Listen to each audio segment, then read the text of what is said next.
కులక్షయే ప్రణశ్యంతి కులధర్మాః సనాతనాః ధర్మే నష్టే కులం కృత్స్నం అధర్మోభిభవత్యుత. భావము: కులక్షయం వలన అనాదిగా వస్తున్న కులధర్మములన్నీయును నశించును.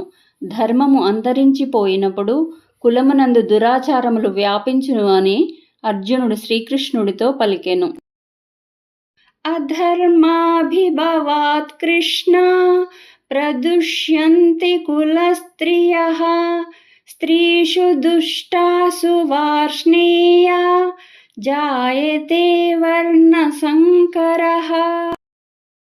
భావము: ఓ కృష్ణ, అధర్మము పెరిగిపోయినప్పుడు కుల స్త్రీలు మిక్కిలి దూషితులగుదురు. ఓ వార్ష్ణేయ, స్త్రీలు దూషితులు అయినచో వర్ణసాంకర్యము ఏర్పడును అని అర్జునుడు శ్రీకృష్ణుడితో పలికెను. సంకరో నరకాయైవ కులజ్ఞానాం కులస్య చ పతంతి పితరో హేష్యాం లుప్తపిండోదకక్రియాః.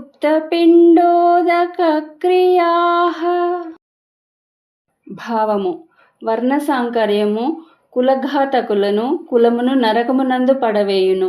అంతేకాకుండా పిండోదకములు నిలిచిపోవడం వలన వారి పితృదేవతలు అధోగతి పాలయ్యెదరు.